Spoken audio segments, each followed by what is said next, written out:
The conflict in Sudan, which erupted in April 2023, primarily involves the Sudanese Armed Forces, or SAF, led by General Abdel Fattah al-Burhan and the Rapid Support Forces, or RSF, under General Mohamed Hamdan Dagalo, known as Hemedti. While the fighting began in the country's capital, Khartoum, it has since spread to other regions, including Darfur. The conflict has resulted in thousands of deaths and injuries, with estimates of 15,000 killed and more than 20,000 injured.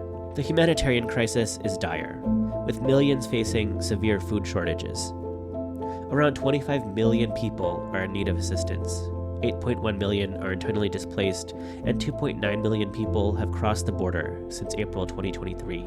Recent discussions at the UN General Assembly highlighted the need for urgent international intervention and support. Meanwhile, the most recent clashes in Khartoum suggest a possible shift in the balance of power, as both sides continue to vie for control amid an increasingly fragmented landscape. This is the Just Security Podcast. I'm your host, Paras Shah. Co-hosting with me today is Just Security Executive Editor Matiange Sirleaf. Matiange is the Nathan Patz Professor of Law at the University of Maryland School of Law. Joining the show to discuss the conflict's origins and its impact, and the international community's response, are Laura Ben, Nasreen Al-Amin, and Hamid Khalafallah. Laura is a professor at the University of Michigan Law School. Nasreen is an assistant professor in the Department of Anthropology at the University of Toronto, and Hamid is a researcher at the University of Manchester. First, I just want to say thank you for taking time out of your busy schedules to chat with us today. Can you briefly introduce yourselves? We'll just go alphabetically, and I want to hear a little bit more about the work you do and your connection to Sudan. Laura, we'll start with you. Hi, I'm Laura Ben. I'm a professor of law at the University of Michigan Law School. I have taught at Michigan since 2003. I'm trained as an economist and a lawyer, and my work is in law and finance as well. I've also done writings on Sudan, less so recently, but more during the time of the conflict between South Sudan and the central government that led to the secession of Sudan in 2011. My personal connection with Sudan is I was actually born in Khartoum. My father was from South Sudan. He was from a group called a Twot. They're in between Dinka and Nuer. They speak, the language is Nuer, closer to Nuer, and the culture is closer to Dinka, but their cultures are very similar. And he came to the United States in the 1960s on a fellowship after he finished at the University of Khartoum. And he met my mom in Indiana. She's American. Thank you so much. Nasreen? Hi, my name is Nasreen Al-Amin. I am an assistant professor of anthropology and African studies at the University of Toronto. I've been here for now 2 years. And my connection to Sudan is that my family's from there, from a part of Sudan called the Jazeera, which is just south of Khartoum. It's kind of the one of the agricultural sort of centers of Sudan. And my mother is from the northern part of Sudan.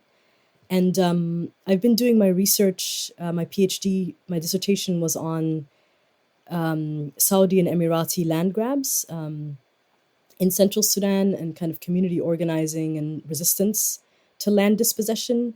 And my work kind of situates these land grabs in a much longer history of kind of land dispossession, imperialism, slavery, etc. So and I spent about a year and a half or so living in rural parts of Sudan, kind of farming with people, and just experiencing some of the organized resistance and more informal forms of resistance to land dispossession between 2013 and around 2018.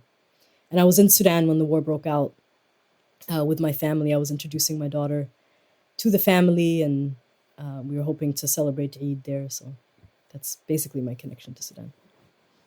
And thank you for having us. Thank you for covering this this topic at a time when most of the media seems to not be interested. Thank you. Thank you for sharing your time and your talents. And we'll definitely be returning to sort of the salience that Sudan has or doesn't have in terms of the international agenda. Hamid, can you please introduce yourself? Yeah, my name is Hamid Khalafallah, and I am a Sudanese researcher and policy analyst. I'm currently doing a PhD at the University of Manchester in the UK, where I'm studying grassroots movements and democratization processes and trying to see how do grassroots movements contribute to democratization processes. And my case study is Sudan. And before moving to the UK for my postgraduate degrees, I was working in Sudan with different national and international organizations on different governance and development issues. My whole life was the connection to Sudan, like born and bred in Sudan. I've worked in Sudan, and also like Nasreen was in Sudan when the war erupted in April 2023. And thank you so much for having us and for organizing this conversation. Thank you. You all bring such a wealth of experience and knowledge, both personal and professional, to this podcast. And so before we delve into today's discussion about the current crisis in Sudan, I wanted to ask you to provide a little bit of historical background in terms of what our listeners might need to know in order to understand what's happening on the ground today. Nasreen, I wanted to begin with you. You co-authored a piece called In Sudan, the People's Revolution versus the Elite's Counter-Revolution. And I wanted you to just help our audience understand why you believe that particular framing of the conflict is important. I think it's important to frame and kind of understand this war as a counter-revolutionary war, and to kind of start the shorter history of this war during the December Revolution of 2018-2019. So in April of 2019, a powerful popular revolution ousted dictator Omar al-Bashir after 30 years in power, and sort of converged or centralized in a massive, almost million-person sit-in in front of the military headquarters in Khartoum. And that sit-in remained in place for about 3 months after he was removed by the military, because people's demands exceeded calls for regime change, and because military elites from within al-Bashir's inner circles, the same people who are now fighting over political and economic control of the country, had reclaimed power, calling themselves the Transitional Military Council. And it's really during this period that the counter-revolution began, I would say. The sit-in was brutally broken up through a massacre perpetrated by those same military elites that killed over 120 people. And then a transitional government was formed that was kind of a power-sharing agreement between the military council, the Transitional Military Council, and civilian elites, where power was kind of always tilted in favor of the military elites. And the civilians were kind of handpicked, many from the diaspora, who kind of turned outward during this transition and who attempted to open Sudan up after decades of isolation due to Clinton-era sanctions that started in 1997 to international donor funding, and largely ignored the revolutionary demands that were coming from the revolutionaries in the streets and neighborhoods across the country, the people who are kind of the backbone of the revolution, consisting of neighborhood resistance committees, which I think Hamid will talk about later, which there are close to 8,000 across the country. But they're essentially neighborhood consensus-based collectives that have been organizing around a number of issues for years, but also independent farmer and labor unions, professional associations, feminist organizations, youth and student formations, the kind of grassroots groups that have mostly resisted NGOization and kind of formal opposition party politics. And I just want to give an example of this, which is the Abrams Accord. It was a normalization with Israel agreement, which was signed by Sudan during this transition, in exchange for being dropped from the U.S. list of state sponsors of terrorism and the promise of $1 billion in annual financing from the World Bank amidst opposition from the streets. There was also a peace agreement signed during this time in 2020 in South Sudan's capital, Juba, which served as a kind of mechanism for absorbing opposition forces in order for state elites to maintain a monopoly on power and violence. And in the process, we saw leaders of opposition forces kind of join ranks with the same state elites they once fought. And then in October of 2021, the military elites that had formed the transitional government in partnership with civilian elites grabbed power in a coup, derailing the transitional process that was supposed to lead towards democratic elections and eventually civilian rule. And in the aftermath of that coup, we saw the UN facilitate peace talks led by the US, Saudi Arabia, the UAE, and the UK, basically legitimize and prop up the coup leaders, Burhan, who's the head of the army, and Hemedti, who's the head of the Rapid Support Forces, the kind of two heads of the factions now fighting this war. Both generals who are responsible for war crimes that span decades, right, long before even the Bashir regime. And these talks framed the two generals as potential reformists rather than listening to the resistance committees who were calling for no negotiations, no legitimacy, and no partnership with the military. And this lack of accountability and kind of Euro-American and Gulf diplomacy as a tool of empire, kind of prioritizing stability over revolutionary demands, is partly, I think, what paved the way for this war. So all this to say that this is not a civil war. In my view, this is a counter-revolutionary war against civilians of military elites who grabbed power in the coup against the entire civilian population of 48 million. And I also want to say that while the proxy war framing is compelling, it tends to obscure the roles Sudanese state and business elites have played for decades in kind of laying the foundations upon which this war is being waged, and it kind of minimizes their role in leading it. And so I want to say, I mean, I think later maybe we'll get into more of the historical roots of this war, but I think it's important to note that while the army might be the kind of lesser evil of the two in this current moment, it is not a revolutionary force. It is responsible for war crimes and atrocities that span decades, really, since independence. So I think that's important. And just to end, I want to say that we actually wrote this piece in Hammer and Hope, and there'll be a second part coming out in October, to center and highlight the voices of Sudanese and South Sudanese activists who've been organizing against the state and other oppressive forces for years, if not decades. And so that was also important for us to kind of be able to, center the voices of people who can frame this counter-revolutionary kind of framing from their perspective of organizing over the last years. Thanks so much for that overview, Nasreen. It's really helpful to understand the origins of the current conflict. And as you mentioned, it is helpful to zoom out and go back in time. Laura, I'm hoping you can provide a little bit more insight regarding how the civil wars that Sudan experienced from 1955 to 1972 and from 1983 to 2005 have led to the secession of South Sudan and to the current moment that we're seeing. Yes, thanks for the question. Yes, so Sudan was a British and Egyptian colony until 1955 independence. When the colonial powers handed over government to the Sudanese, they largely excluded the southern Sudanese. In fact, when they ran the colony of Sudan, they separated the south and the north, and they treated the south more or less as a protectorate. And they did not allow northern Sudanese to go into southern Sudan. They Christianized, and they tried to develop southern Sudan along traditional African bases, whereas in the north, the north developed culturally and politically more along Arab and to some extent earlier, but much more significantly later, along Islamic lines.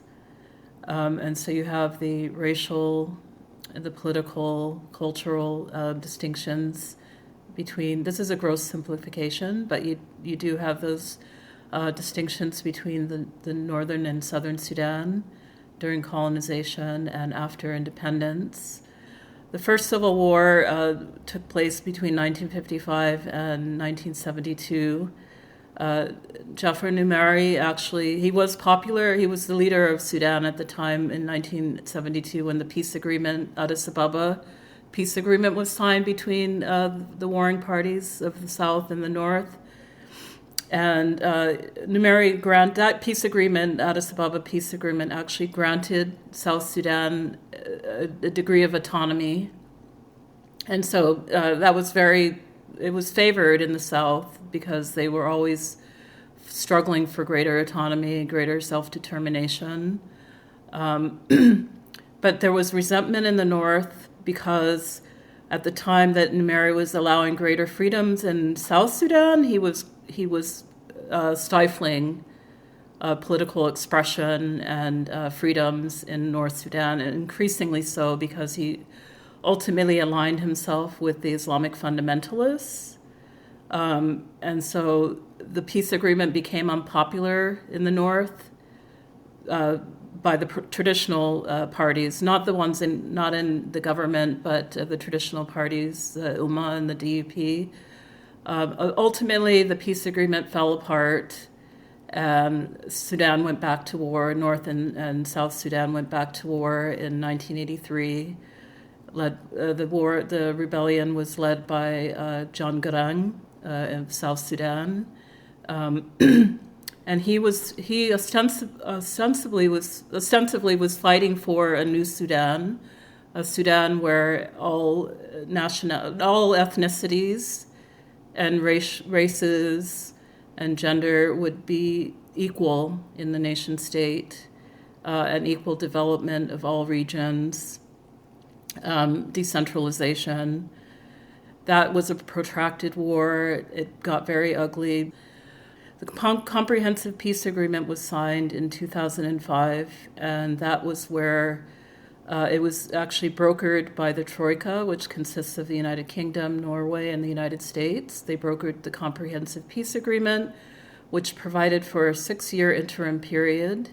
During that period, the two parties, the government of South Sudan and the government of the North Sudan, would run the government together, the so-called Government of National Unity, GONU, and they would share wealth. And the goal was, it was in the peace agreement, the goal was to make unity attractive so that at the end of the 6-year interim period, when an internationally supervised referendum was to be held, it would be attractive for Southern Sudanese to vote to remain with the Sudan, to remain in a united Sudan. Only the Southern Sudanese were permitted to vote in the referendum. So North Sudanese had no say as to whether the country would stay together or the South would secede. And during that interim period, I believe because of the nature of the Bashir regime, unity was not attractive to Southern Sudanese. And so they voted overwhelmingly. I've seen numbers ranging as high as 99% of Southern Sudanese of voting age voted for secession. And so South Sudan was born as a new nation in 2011. How it relates to the current conflict in the Sudan? Well, a lot of the center-periphery conflicts still remain in North Sudan that remains after the secession of Sudan. So we have Darfur region, we have the Nuba Mountains, southern Blue Nile, we have parts of eastern Sudan. As I said earlier at the outset, these areas are also marginalized. They've been marginalized by the Sudanese state. They remain underdeveloped. They don't share power with the center equally. And so they have also aggrieved populations. And we can actually possibly see the further fragmentation. Just because the South Sudan has broken away does not mean the problem goes, because the problem, as Nasreen suggested, is actually a problem of the state. It's the problem of the elite that have controlled the state since independence. Yeah, thank you so much for that, Laura. Really provocative thoughts here. And I know that Nasreen wants to react to some of the comments here. And Nasreen, as you were formulating your thoughts, I was hoping that you could also address sort of the ways in which the current humanitarian crises playing out in Sudan is sort of in spectacular and horrid fashion and devastating consequences, and to give a little bit more context, in addition to whatever historical remarks that you want to, but in particular to emphasize how the conflict is impacting people on the ground. Thanks. Sure, yeah. If it's okay, I wanted to kind of go back to talk about some of the historical roots. So I think it's important to kind of situate the current war within a much longer history of state violence. This war, as Laura has discussed, has colonial roots. It's shaped by our history of slavery, which expanded when Sudan was under Ottoman rule in the 19th century. And then in 1956, when Sudan became independent, the British basically handed us an economy kind of dependent on the extraction of cash crops like cotton, and a political system, which was reconfigured to serve the interests of a Nubian and Arab-identified elite in Sudan's north and center. And both of these systems developed at the expense of the masses in the south and other marginalized regions, but also of a rural farming population who helped to kind of sustain this extractive economy. So, as an example, the British vacated 800 administrative seats right before independence, and these seats belonged to civil servants, agricultural scheme managers, army and police officials, etc., of which Sudan's new ruling elite in the north and center allocated 6 to South Sudan, which is an area the size of Texas, with a population of over 2.5 million at the time. And that Sudanization process, as it was called, facilitated and kind of enshrined the systematic kind of marginalization of other regions as well, such as Darfur, Eastern Sudan, parts of Kordofan, etc. And so some of the initial forms of resistance against the post-colonial state actually came, unsurprisingly, from tenant farmers who organized to demand, among other things, a greater share of profits as world cotton prices went down. So as an example, a strike took place on a cotton scheme near Kosti shortly after independence, and the state responded with extreme violence, killing over 300 striking farmers. And a year earlier, Sudan's first civil war had broken out in 1955, as was mentioned, between Southern Sudanese demanding political representation, equitable resource distribution, and regional autonomy, and the central government, who had essentially subsumed the South as a quasi-internal colony. And so in August of that year of 1955, South Sudanese members of the British-administered Sudan Defense Forces, Equatorial Corps, mutinied in a town called Torit. And this mutiny was partly inspired by the Sudanization process that I was just describing, led by northern elites, but also by their repressive response to a labor protest following the abrupt dismissal of 300 southern workers from a textile factory, during which 14 protesters were killed by the army. And while this mutiny was brutally squashed, it laid the ground, basically, for Southerners to take up arms against the central government. And the reason I link these two, right, the massacre on this pumping scheme near Kosti and the kind of outbreak of the civil war, is because striking farmers in Sudan Center were essentially threatening kind of existing capitalist labor relations that were allowing ruling elites to extract maximum profits to kind of fund their repressive campaign against Southern resistance fighters. And so I think this is important. We can kind of draw a straight line from the outbreak of the first civil war in 1955, which over the decades and in its two phases killed over 2.5 million, mostly South Sudanese people, and displaced 4 million from their lands, to the current war that arrived in the capital, Khartoum, on April 15th of 2023.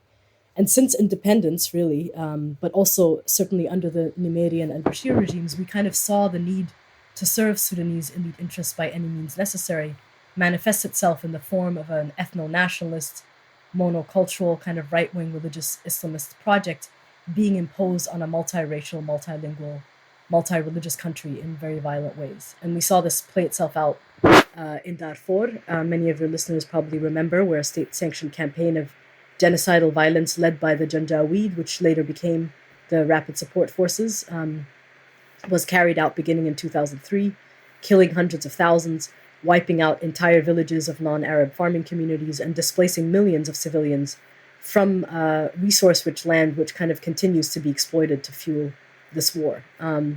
So I wanted to mention that because I think history allows us to kind of not exceptionalize the violence of this current war, and to recognize that the Sudanese state has always been extremely violent and extractive, and its violence has always targeted non-Arab communities more than Arab and Nubian communities. And we see this even play itself out in this war, where you see kind of continuation of genocidal violence in Darfur and also in the Nuba Mountains, kind of intensification of ethnic cleansing that predates this war, that is actually quite different from the violence that is happening in other parts of the country. So what's unprecedented right now is more the scale, the geographic scale or reach of this war, rather than the sort of intensification, the violence itself. And so, just to bring it back to the humanitarian crisis, we're seeing right now that over half the country is sort of at the brink of famine, in a country that could easily feed itself. 19 million children are out of school. Over 10 million people have been displaced by this war. 2 million have crossed Sudan's 7 borders. And yet, for the most part, the world has ignored this crisis, right? We've only seen, I think, about maybe 30% of the 3 billion needed to launch a robust relief effort be received by the international community.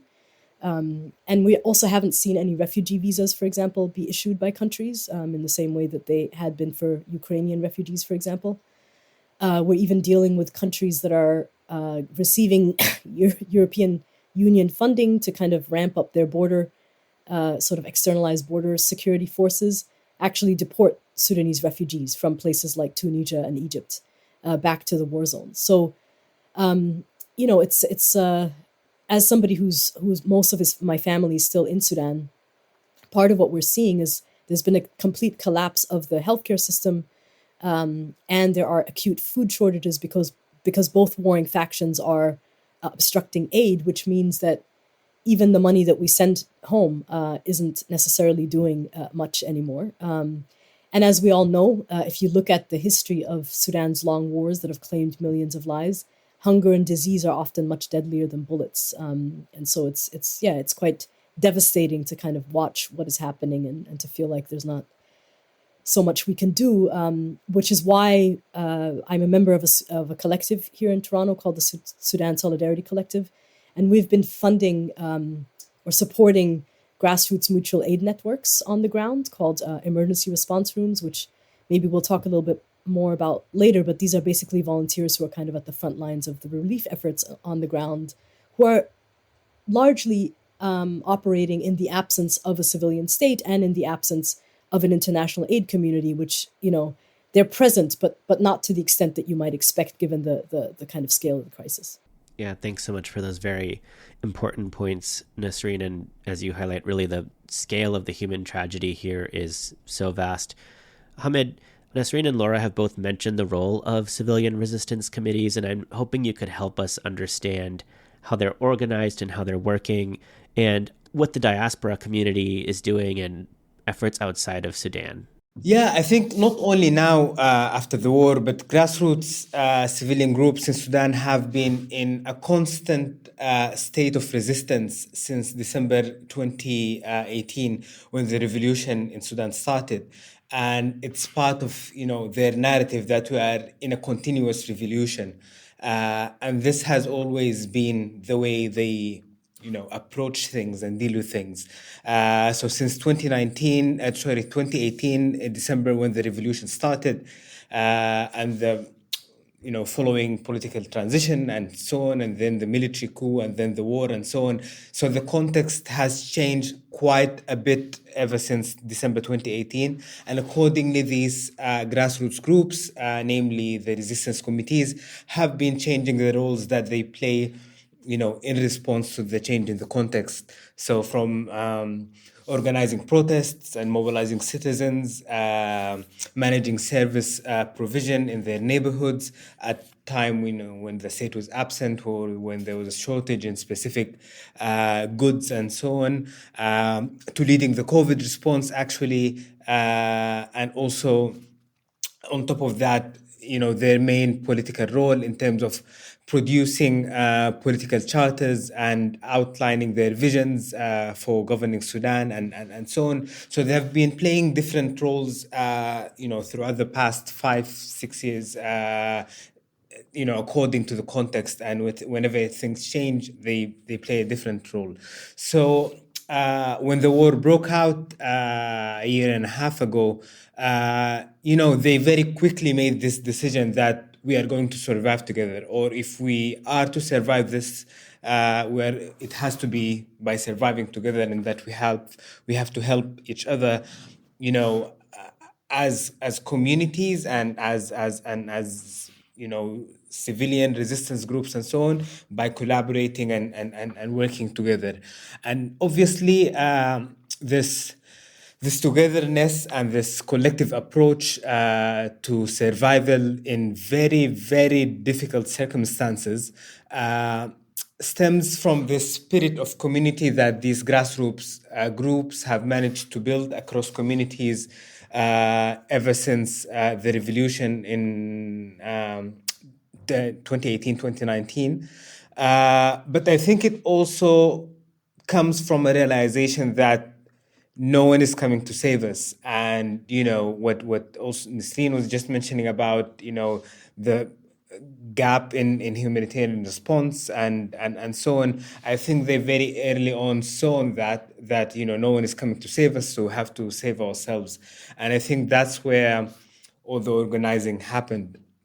These resistance committees, very quickly after the war erupted, honestly, within hours, they very quickly changed gears and diverted their attention to leading the mutual aid efforts in the country. And obviously, to try to make sure that, to eliminate the element of targeting and to make sure that they're much focused on what they're doing, because the situation is very difficult and the needs are massive and so on. They form these emergency response rooms, which are leading the response on the ground. But there's so many mutual aid groups across communities across Sudan that are doing, different things, but also similar to each other with similar approaches and so on, all with the spirit of mutual aid. Although so many people have been seeing this as a diversion from the resistance committees, resistance, political role, or so on, I think that's not necessarily true, because the way they provide aid is very particular, where mutual aid is seen as an act of political participation, because it's, inherently participatory the way it's done. The entire community gets to decide what are their priorities, what type of, humanitarian assistance do they need. Whenever they receive funding or support, everyone, takes part in the accountability process and making sure that, what is spent is accounted for, everyone knows where every penny went, and so on. So it's a very participatory process that empowers communities and allows them to take control in terms of priorities and distribution of aid and so on. And also, I think in that context, mutual aid is seen as an act of resistance, because it obviously asserts agency and enables these communities to take matters in their own hands, and not to be solely dependent on the support of international aid agencies and so on, but also to live a different reality where they're not necessarily 24/7 subject to the terms and whims of the warring factions, whether they are in a military-controlled area or a rapid support force controlled area, or an area where there is active conflict and they're caught in the crossfire. It gives them a bit of a space on the community level to try to live a different reality, because this has continued for so long now, and by being able to have this alternative reality where they exert their agency, they decide how they live and so on. Indeed, they resist the context, and it gives them hope that there is an alternative. They could still be a future. The vast majority of the support that's going to these emergency response rooms and the other mutual aid initiatives in Sudan Yeah, I mean, that is not necessarily very well studied, but I would say probably 80% of the support comes from the diaspora, Sudanese, all over the world who've been organizing and organizing crowdfunding campaigns and raising funds to send it back to Sudan, because there isn't much coming from the aid system.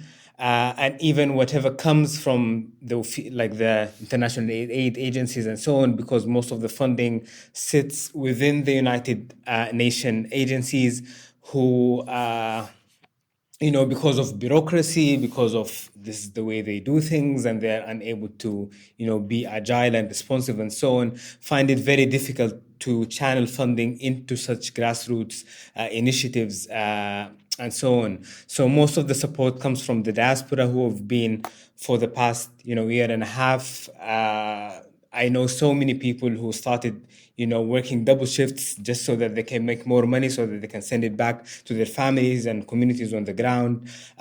People who moved into, a smaller apartment so that they can save more money and send it back to people.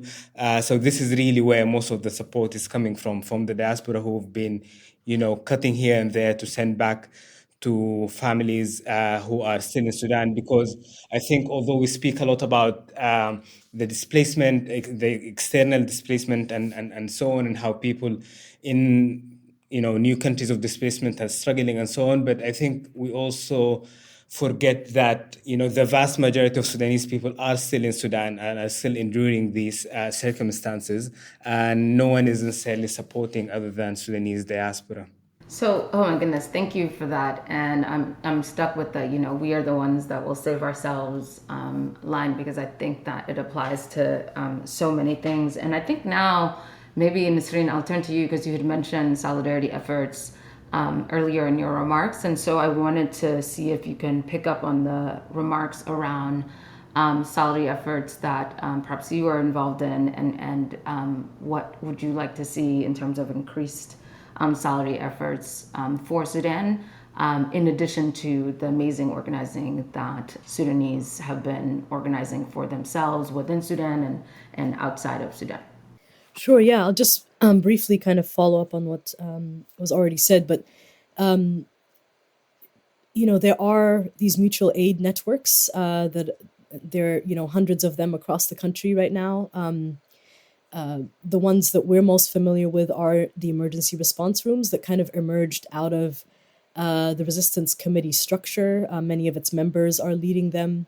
And these are essentially young people who are volunteering at great risk to their own lives, right? Because they're being targeted by both the RSF and the army wherever they're operating.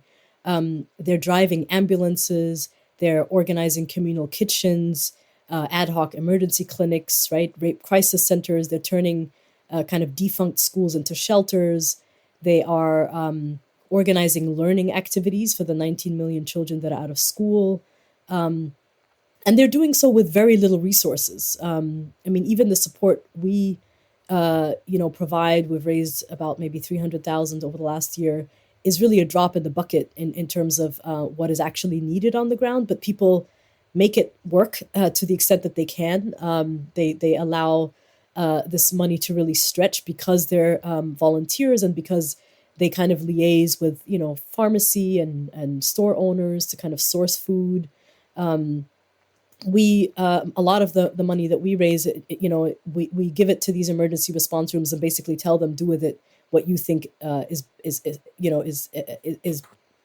most useful, right? And so, for example, in Darfur, there's a kind of localization hub, if you will, that takes the money that comes, from external sources, and then they decide in a sort of collective manner how to allocate it across the 5 states of Darfur, which is a very large region, right, where there's a great need.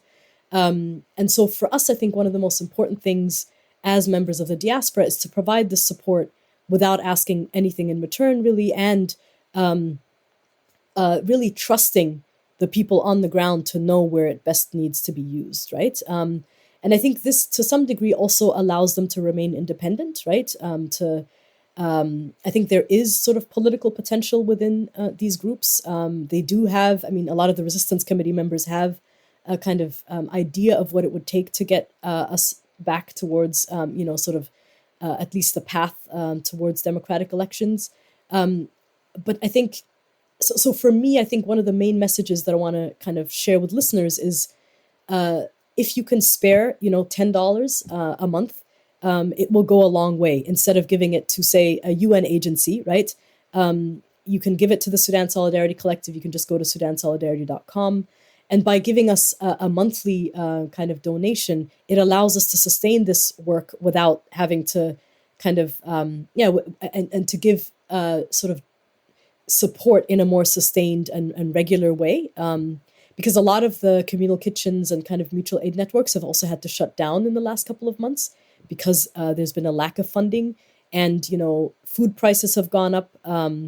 There's been a kind of deliberate, as I said, obstruction of aid. And another key factor that I should mention, because we've also supported a farmers union in the past, is that when the agricultural heartland sort of Sudan, the Jazeera, that as Laura mentioned earlier, was one of the areas where the British and also the post-colonial government kind of put a lot of development aid into. And so there's a lot of infrastructure. A lot of that agricultural infrastructure has been attacked or come under attack after the RSF kind of took over that region. And they've prevented people from farming, which means that a sort of looming food crisis has intensified, right? Because people can't feed themselves anymore.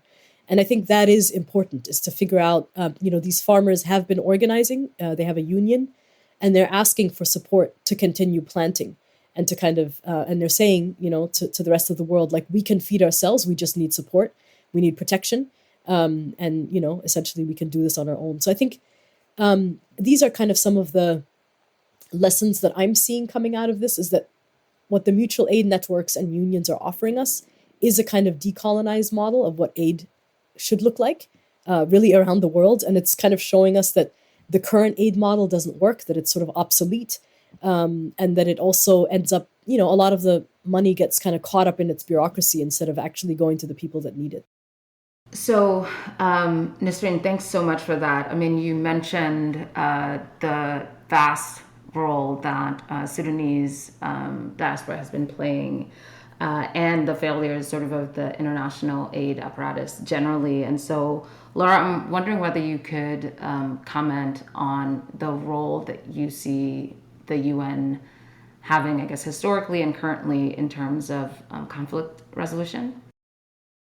I will say that it is my opinion that the international community has been overwhelmingly preoccupied with conflicts in Ukraine and in Israel-Palestine, that it is not given sufficient attention to the crisis in Sudan. And I'm not sure that I have much faith in the United Nations system to solve the crisis anyway, because they weren't able to solve the problem of Darfur. They still have been unable to solve the problem in South Sudan. There's the United Nations peacekeeping mission in Darfur, in South Sudan. And they have not been able to solve these more fundamental, deeply rooted questions of the nation building. And as Nisreen suggested, more of that should happen at the grassroots level. And so I do agree with her that the traditional or the conventional aid bureaucracy and international intervention it can oftentimes add more fuel to the fire because it does it is basically centered around the state apparatus. International law, as you know, is the unit of observation for the the United Nations system is the state. And we've already just talked at length about the fundamental failures of the state historically and continuing. So I'm not sure that I put much stock in fact-finding missions, reports, et cetera, et cetera. Sorry to be so negative about it, but as I study more about the history of United Nations interventions and engagement with crises, historical and contemporary in Africa, I just don't think that the solutions will be coming from that direction. I do have more faith in more bilateral engagement, but bilateral engagement from friendly nations that have the interests of the people at heart and not more larger geopolitical interests of, the contending states, United States, Russia, China, but more friendly interests to the extent that that could be identified.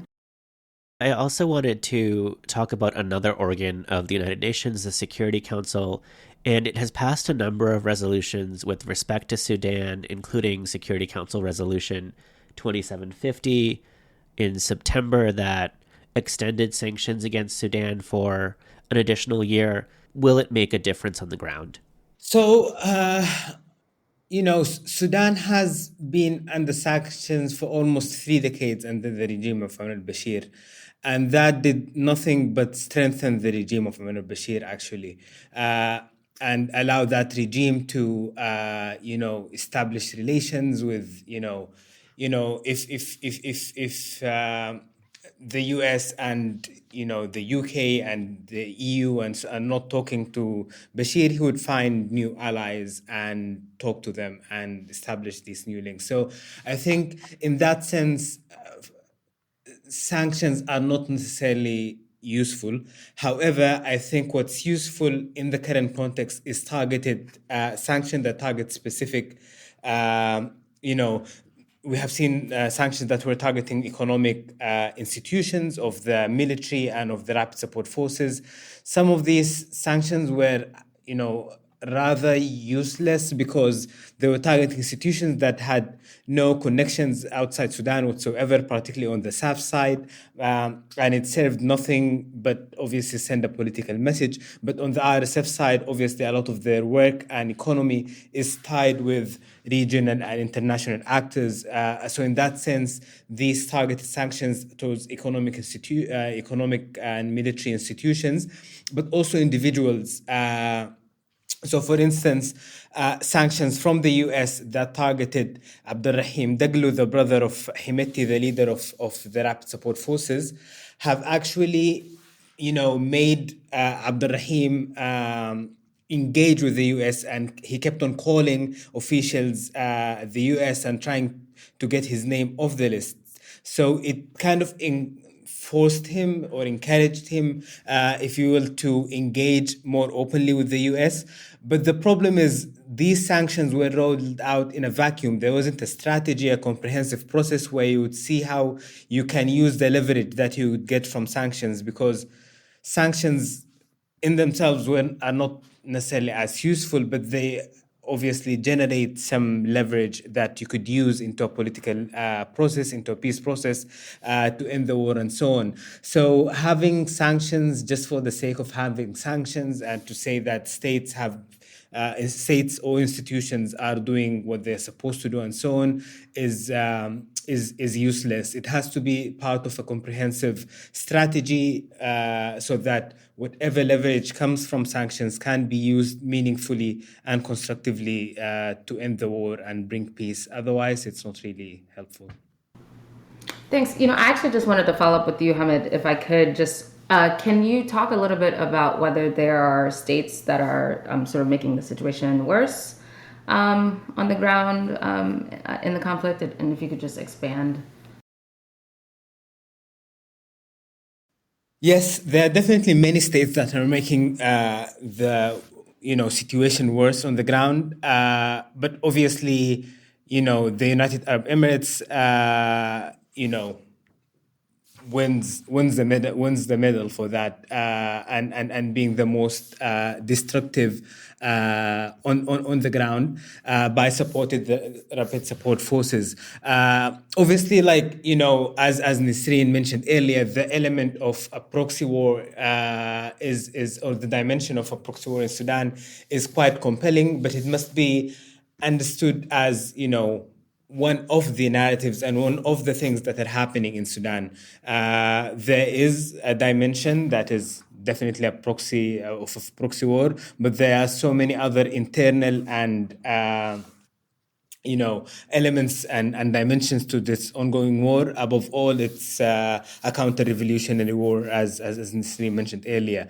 But obviously, there is a fight over Sudan's resources, and that brings in many states who have different interests: gold, other minerals, land, agriculture, water, the Red Sea, and so on. And there's so many states who are implicated in that. Like I mentioned, the Emirates on top of the list, but there's also Egypt, Saudi, Russia, Turkey, Israel, and the list goes on. And I think what all of these states have in common is obviously their fight over Sudan's resources, but is essentially that to continue having this exploitative and extractive relationship with Sudan's resources, they have no interest in seeing a democratic state in Sudan. What they would rather see is a weak but stable state that is governed by the military, and that gives them the best, access to Sudan's resources. And that's why there's so many states, continue to fuel the war in Sudan. We have, documented flights going from Abu Dhabi to Darfur, providing support and weaponry to the rapid support forces. And it's not, initially it was like an open secret, the UAE's support to Darfur, but now it's very much well documented with satellite imaging, flights, tracker, and so on. The UAE keeps denying it, and so on. But a few weeks ago, there was the head of an Emirati think tank was asked about the UAE's involvement in Sudan, and she very bluntly said, "We have interests in Sudan, and we will do whatever it takes to protect our interests in Sudan." And that is, killing the people of Sudan and extracting their resources. This is what they mean by doing whatever it takes. But like I said, there are also many other states implicated in that. And because of the geopolitics and because of, very different interests that global powers have, like the US, the UK, the EU, and so on, no one is, doing enough to exert pressure on these regional actors and states that are fueling the war in Sudan. For instance, the UAE has been, the US has outsourced most of its diplomacy and foreign intervention in the region to the UAE, and with the war and conflict on Gaza happening now and so on, they can't necessarily get into a difficult place with the UAE and so on. And in that sense, no one is holding the UAE or other actors to account. Thanks for that. Nisreen, if I could just bring you in here just to weigh in briefly on whether there are other actors whose role may not be as visible but should still be noted in terms of the current crisis in Sudan. Yeah, sure. I mean, I think, we've sort of heard of the kind of main actors. And I think one of the things that Hamid said, which I think is very important, is that we're really seeing the kind of international dimension of this counter-revolutionary war through the involvement of the UAE in particular, but also Egypt, supporting the army, Iran now also supporting the army, etc. But there's really a kind of international effort to maintain kind of military rule in Sudan to protect, these geopolitical interests. and yeah, I mean, I think there's a couple of other, I guess, kind of regional actors. I would say that, both Chad, for example, the president of Chad has been collaborating with the UAE to kind of allow weapons to flow in. There's a hospital that was built across the border inside Chad by the UAE that is essentially operating as a front for smuggling in aid. And shortly after the war began, the UAE gave Chad, I think, a $1.5 billion loan to kind of, essentially, cement this relationship, if you will. And curiously enough, even some of the other kind of East African countries like Kenya have, they've welcomed Hemedti and are kind of accused of engaging in gold trade. So one of the things to just clarify is that the RSF derives much of its wealth from the kind of, illicit gold trade, right? And so a lot of it goes out, gets kind of washed on the markets of the UAE, and then goes out to other countries like Russia. The Wagner Group has also had connections to the RSF. And then on the other side, you have the army, which, before the war controlled large sectors of Sudan's economy, like wheat, real estate, cement, etc., through Gulf financing as well. So, and al-Burhan has kind of close ties to Egypt. Sisi, of course, Egypt has an interest in the kind of tensions around the Nile River basin and water, especially in relation to the Grand Ethiopian Renaissance Dam. So you have, I think there's interests there. I mean, I study the almost, I think, $27 billion investments of the Saudis and Emiratis in Sudanese land and infrastructure over the last maybe 20 years since South Sudan gained its independence. And sort of there was a shift in the economy more towards minerals and agriculture. And right before the war started, the Emirates bought signed a $6 billion port deal to kind of develop a port project along the Red Sea, some 200 kilometers north of the national port, which would undermine the national port and also kind of facilitate other agricultural investment projects. They were going to connect those projects through a private toll road to this port. So I think we have to understand the investments these Gulf states have already made in Sudan as being one of the impetus, part of the impetus for them to continue supporting the warring factions. And then finally, I want to mention the EU, because, one thing that is perhaps lesser known is that the EU funded the RSF in 2014 through something called the Khartoum process to the tune of about 200 million to essentially turn them into Europe's kind of external border guards, if you will, at the border between Libya and Sudan. And now again they're giving North African countries money to kind of turn their Egyptian, Tunisian border guards into forces that are deporting Sudanese people. So I mentioned that because I think we have to look at their role and call them out for that. There's also a Canadian PR firm based in Montreal that was representing the RSF right after the massacre happened of the sit-in in June of 2019.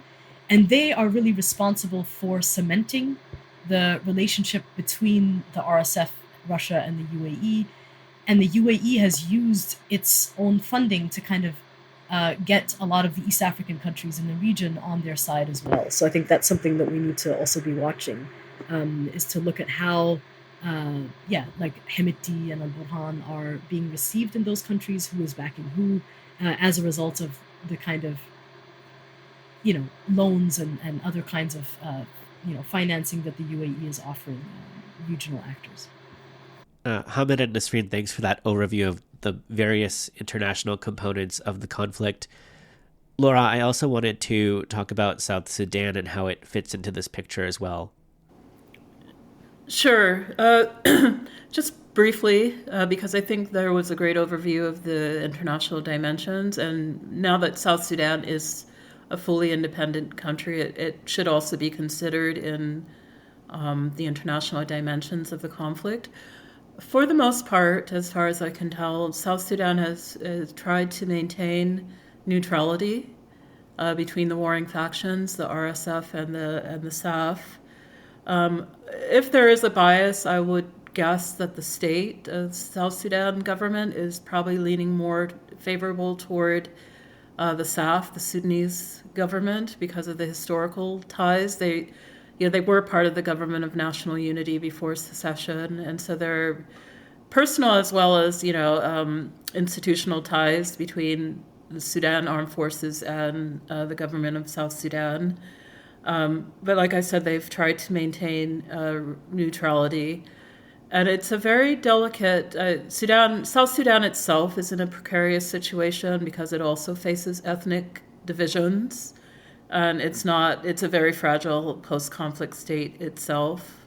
Actually, it's not even post-conflict, it's in the middle of conflicts. And it relies, as I said earlier, on North Sudan because it is a landlocked country. So it relies on North Sudan to get its oil to international markets. And to the extent that those pipelines are disturbed by the conflict, that has cut off a significant source of revenue for the government of Sudan. Economic instability obviously leads to political instability, and it makes the nation vulnerable to violent conflicts. And actually, speaking of that, there are aggrieved South Sudanese groups who have joined the Rapid Support Forces in fighting the SAF. So South Sudan is directly, if not directly, indirectly involved already in the conflict in Sudan. And I worry that it could, in the worst case scenario, it could actually trigger armed conflict between Sudan and South Sudan themselves directly, because there are a number of areas on the border, including Abyei and Nuba Mountains, whose status is still up in the air. They were supposed to vote in their own quasi-referendum processes after the peace settlement, but to date, their status has not been resolved, and it could spill over into an international conflict between South Sudan and Sudan. So a number of you mentioned in your remarks, and I don't want to lose this strain, just the racial and religious othering and the way that it's informing both the current crisis, how it's informed it historically, and then also how it's maybe influencing sort of the international response and the priority or lack of priority given to Sudan. And so I wanted to dedicate some time for us to just reflect on those threads and connect those threads. And so, Laura, let me turn to you to see if you would like to weigh in here. Sure. So, Nassim and Hamid were mentioning the role of the Gulf states in Sudan, and it's actually not a new phenomenon. The Gulf states have been investing and heavily interested in Sudan for economic reasons, going back probably to the 60s, but definitely from the 70s and 80s, and they are largely responsible for exporting their brand of Islamic fundamentalism to the Sudan. They cultivated the Islamist movements in North Sudan, the governmental Islamist movements. The racial dimension and the religious dimension have always been at the core of these conflicts in the Sudan, not just South Sudan, but also Sudan. Because, there's there are over, I believe there are 500 ethnic groups in the Sudan alone. And obviously not every ethnic group is Arab. And there is a yearning for people to practice their own cultures. Most of the North Sudan, I believe, is Muslim. So I don't think the religious element is as strong now as it was between North and South. However, there is still a conflict under the surface, I believe, in North Sudan about the role of religion in the state, and religious tolerance and acceptance of different brands of Islam. The RSF, the Rapid Support Forces, as I noted earlier, are largely recruited. They were created out of the militias. They are a permutation of the militias that were created in the 80s to fight in the south, and then carried over by Bashir. And now they've permutated into they were the Janjaweed, and now they are the Rapid Support Forces. They're recruited largely from Darfur and beyond Darfur, the Sahel region. There is brewing underneath those conflicts as well, conflict for the identity of the Sahel region.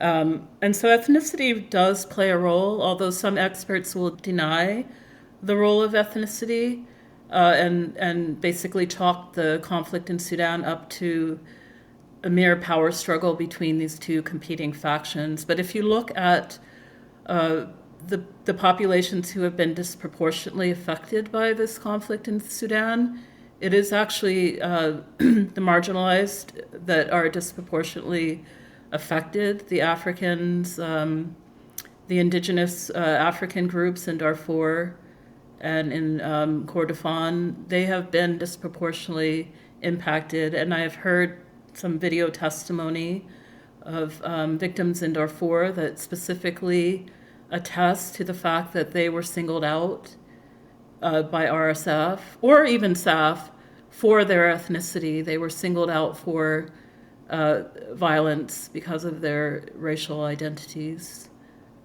I think I wanted to just add to that I think it's important to not I don't want listeners to come away thinking that we can pin the kind of violence that we're seeing right now, that is a continuation of kind of violence that preceded this particular war, entirely on kind of state elites. I think, I think it's just important to remember that that the kind of project that we're talking about, this kind of ethno-nationalist, these processes of kind of forced Arabization and forced Islamization, which, as Laura mentioned, the majority of people in North Sudan or in Sudan now are Muslim, but the brand of kind of Islamism, if you will, and the kind of the way it has,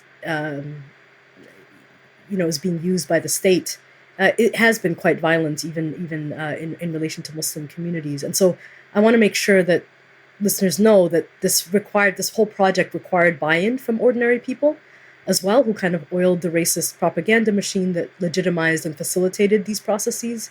And so, thousands of people, ordinary people, were absorbed into the security state as the regime's foot soldiers, Darfurians getting recruited as frontline soldiers to fight in the war against South Sudanese resistance fighters through the Popular Defense Forces, which is one of the primary instruments of the Islamist kind of political and popular mobilization, and also kind of dispossessed farmers and herders in central Sudan getting absorbed into the lower ranks of something called the NIS, which was the National Intelligence and Security Services.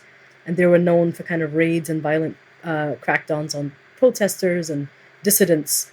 And these are just, I think, two examples of how ordinary Sudanese people themselves, neglected often and marginalized by the state, became kind of agents of its repressive counterinsurgency. So I just wanted to kind of mention that. I think that's an important dimension as well, that we can't just pin this on the state. Yeah, thanks very much for that. And we're running short on time, but I did want to focus on looking forward and ahead. So if each of you could comment on maybe the one or two trends that you're looking for or tracking as we look ahead. Hamid, let's start with you. Sure. So one thing that to keep an eye on as we go ahead, I think there have been, although it has been like the international response to Sudan's recent war has been rather, lackluster, but there have been some initiatives to end the war between Jeddah, Geneva, Addis, Nairobi, different capitals around the world.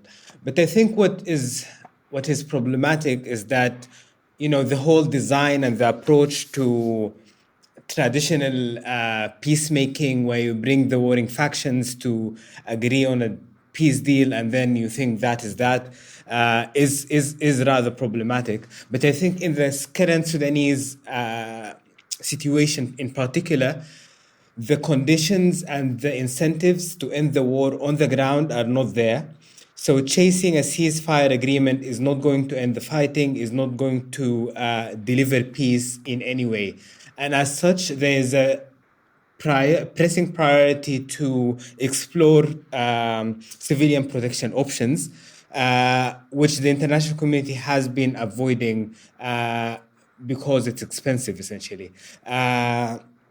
And I think that's really problematic, and we need to speak about that more and to think about the different civilian protection options that we have, because a ceasefire agreement is not achievable. It's not going to stop the killing on the ground, and it's not going to stop people from dying at the rate that they're dying at the moment.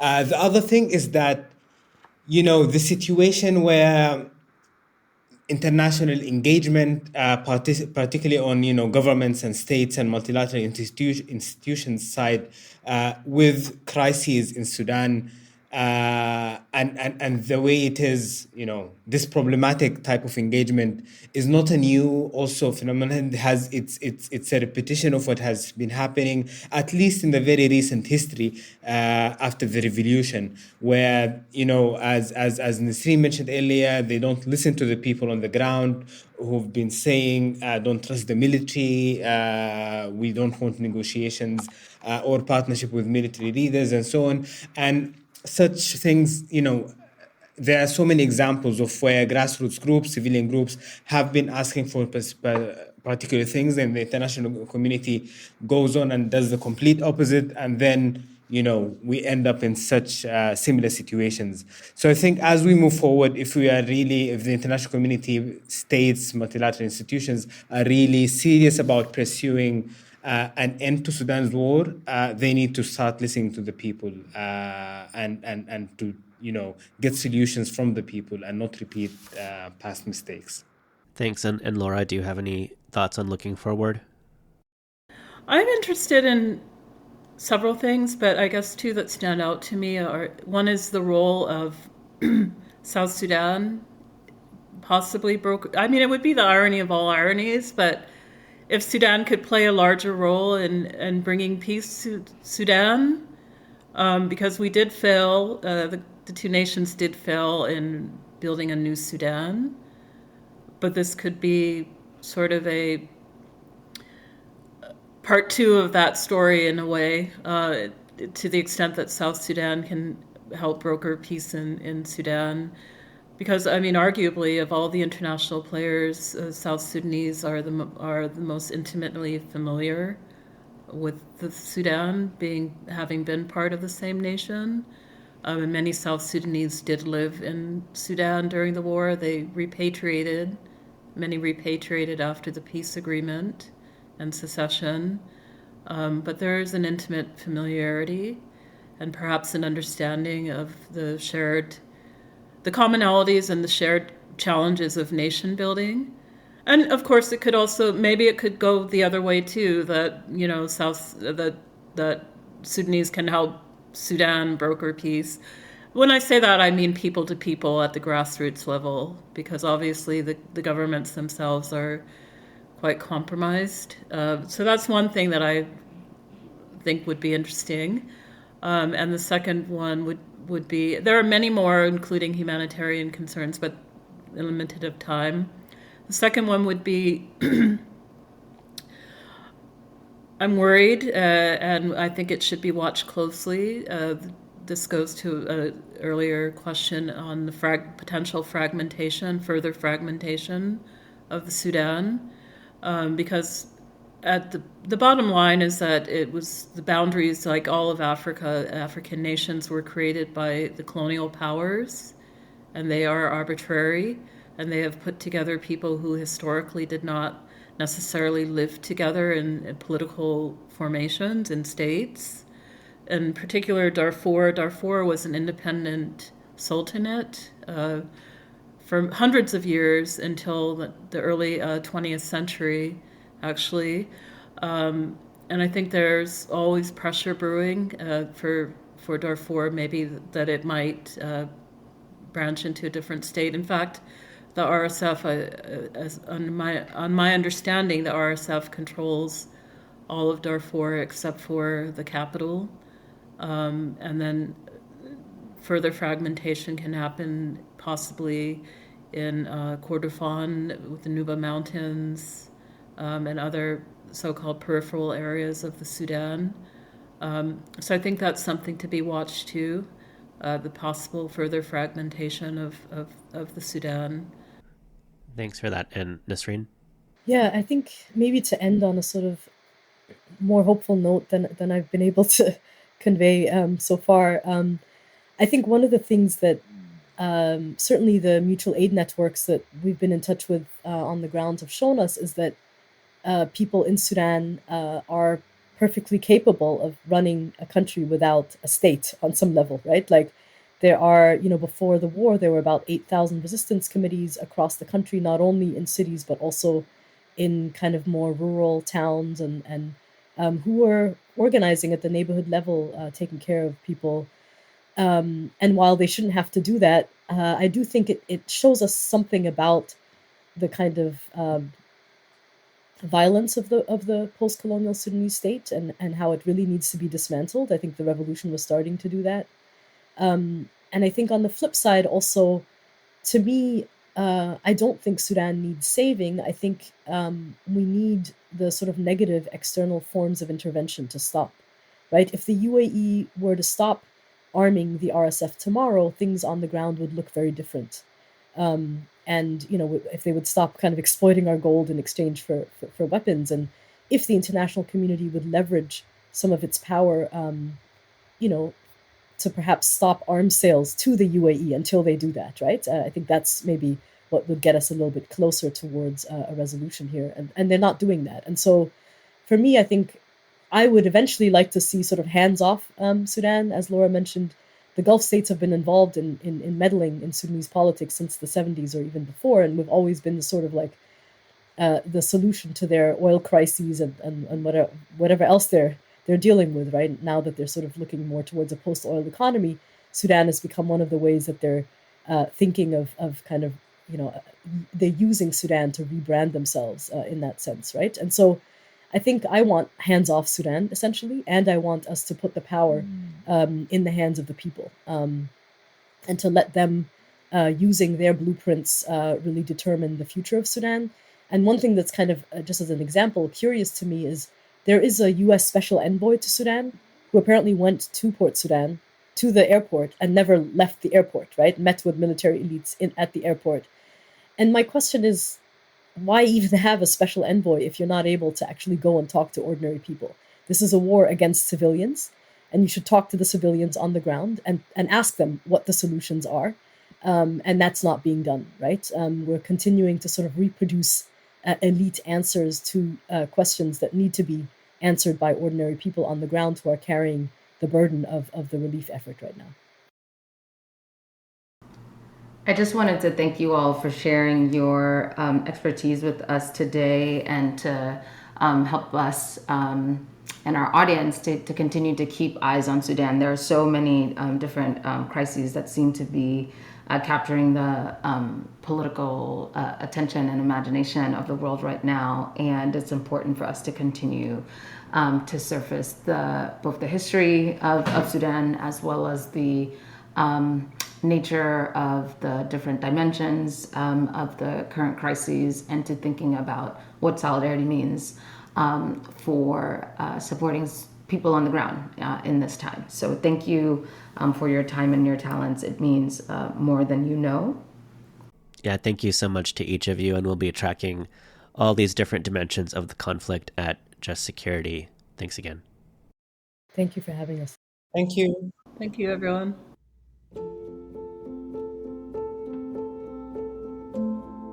This episode was co-hosted and produced by me, Paras Shah and Matiange Sirleaf, with help from Clara Abt. Special thanks to Laura Ben, Nasreen Elamin, and Hamid Khalafallah. You can read all of Just Security's coverage of the conflict in Sudan on our website. If you enjoyed this episode, please give us a 5-star rating on Apple Podcasts or wherever you listen.